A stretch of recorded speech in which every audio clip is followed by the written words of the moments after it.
A study group. Ricky was good at everything. He had always gotten A's in all his classes. He excelled in all subjects and never had any trouble with the material. This year, he was taking calculus. This was a subject he had never taken before. He was struggling a lot and did not understand the material. His teacher handed his first test back. Ricky was shocked at his score. He had failed the test. It was his first time to fail anything. Ricky did not know what to do. He did not want to ask for help, because he did not know how. This was his first time struggling, and he had no idea how to approach his problem. He started by talking to the teacher. He asked the teacher if there was a mistake or if there was any way he could retake the test. The teacher explained to him that it was reasonable that he did not do well on the first test. She gave a list of books and websites that may help him and also referred him to some tutors. Another suggestion she made was to reach out to friends and form a study group. He liked the idea of a study group because he felt more comfortable asking his friends for help. He asked his friends if they would like to form a study group. They loved the idea. They also were relieved since they were also struggling with calculus. They decided to meet twice a week at their school's library. They did homework together and went through each problem step by step. Before the next test, they studied extra long. They did several practice problems and helped each other along the process.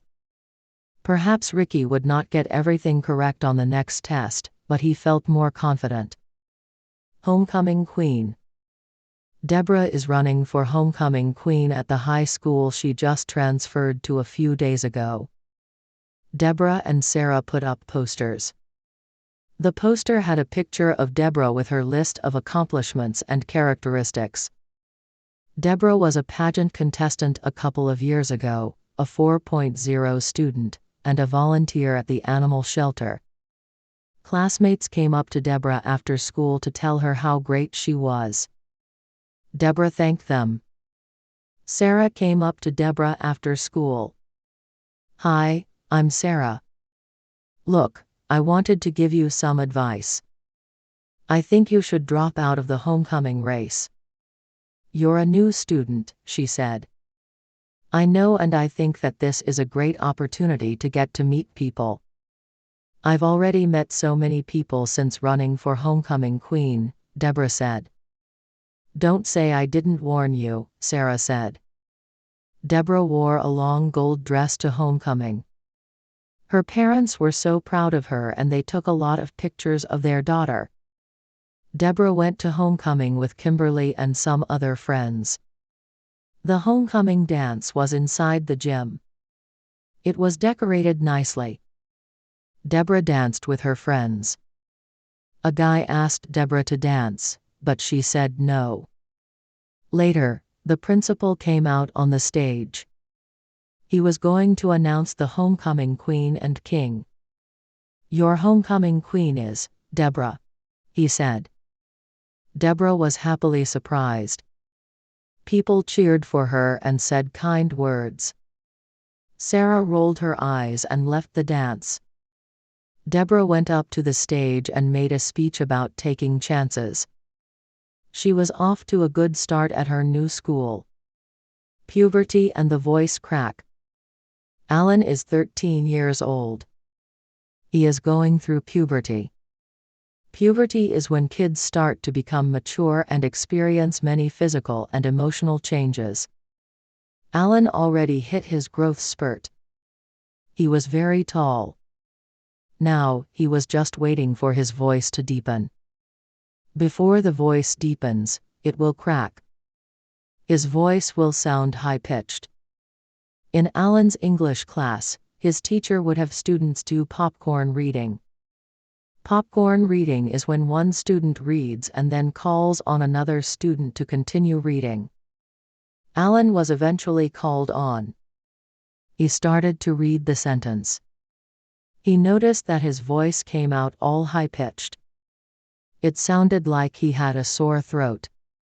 His classmates started laughing at him. "What happened to your voice?"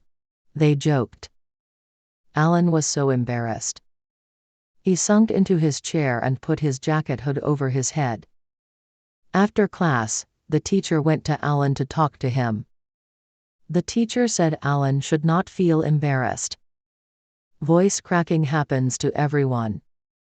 Alan still felt pretty bad about it. For the next few days, word got around about Alan's voice. People kept asking him to talk, but Alan wouldn't. He just stayed quiet.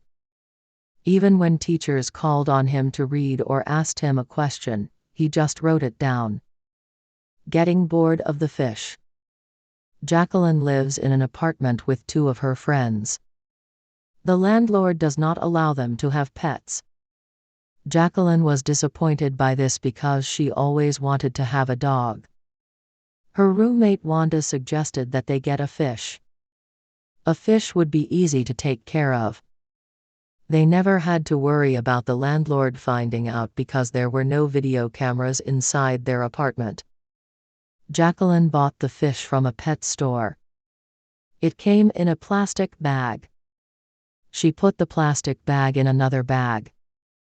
That way the landlord would never know even if she watched the security camera that is in the hallway. Jacqueline and Wanda named the fish Coach after the famous handbag brand. Jacqueline and Wanda took very good care of Coach. They fed him properly and cleaned his tank when they needed to. They took a lot of pictures with the fish, too. After a couple of weeks, however, they started to get bored of their fish. A fish is not like a dog. You can't run with it or pet it or dress it up. Neither Jacqueline nor Wanda wanted to take care of it. "It's your turn to feed him," Wanda yelled. "Ugh. Fine," Jacqueline said. Jacqueline and Wanda made their third roommate take care of the fish while they went on vacation. When they came back, they found Coach dead. They felt bad, but they didn't care that much. The school dress code. Liberty High School decided to enforce a dress code. Up until now, everyone could wear whatever they wanted. Students started taking advantage of this. Boys were sagging their pants and wearing shirts with bad words on them. Girls were showing their belly button and wearing shorts that were too short. The principal made the announcement about the dress code in the auditorium.